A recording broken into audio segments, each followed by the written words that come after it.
আসসালামু আলাইকুম, শুভ দুপুর, জুম্মা মুবারক ভিউয়ার্স। আশা করি সবাই ভালো আছেন। আলহামদুলিল্লাহ, আল্লাহর কাছে ভালো আছে। একটু গলা বসে গেছে, কারণ পিঠা মেলা নিয়ে খুবই ব্যস্ত ছিলাম, অনেক কাজ করতে হয়েছে। আজকে শুক্রবার, গরুর মাংস দিয়ে এই যে গড়ালো। এর আগে আমি এই রেসিপি আপনাদের সঙ্গে শেয়ার করেছি। ভিডিও ইউটিউবে আছে, মমতাজের রান্নাঘর ইউটিউব চ্যানেলে, ফেসবুক পেজেও আছে। সেইটা দিয়ে আমি এখন গরুর মাংস রান্না করবো। আজকে খুব ইচ্ছা হচ্ছিল। এটা প্রত্যেক বছর শীতে একবার দুইবার করে খাওয়া হয়, খুবই ভালো লাগে খেতে।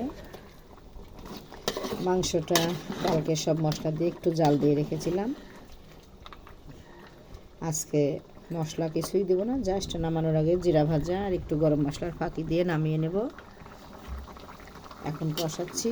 আলুগুলো বড় বড় পিস করে কেটে নিতে হয়, সেইটাকে আবার আমি লবণ আর শুকনো মরিচ দিয়ে, গোটা শুকনো মরিচ দিয়ে ফ্রাই প্যানে ভেজে নিয়েছি। কালারটা দেখে বুঝতে পারছেন, ভাজা এপিট ওপিট ভেজে নিয়েছি।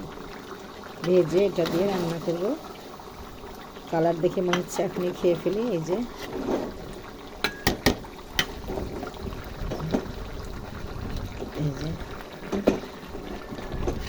আর এই লল্লিটা তো বুঝতেই পারছেন, এটা আমার একটা খুব ফেভারিট খাবার। ভর্তি আছে এই লল্লিটা।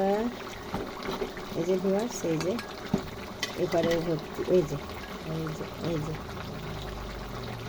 ভর্তি আছে। এটা খেতে দারুণ রান্নার পরে। সো ভিউয়ার্স, আশা করি সবাই ভালো থাকবেন, সুস্থ থাকবেন, আমাদের জন্য দোয়া রাখবেন। এখন পানি দিয়ে দিব।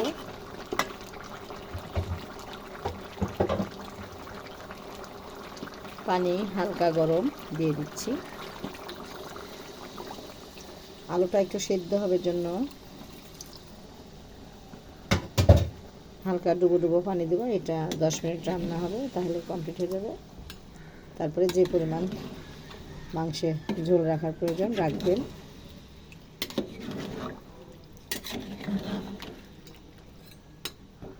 ভিউয়ার্স, যারা আমার ইউটিউব চ্যানেলটিকে এখনও সাবস্ক্রাইব করেনি, চট করে সাবস্ক্রাইব করে ফেলবেন।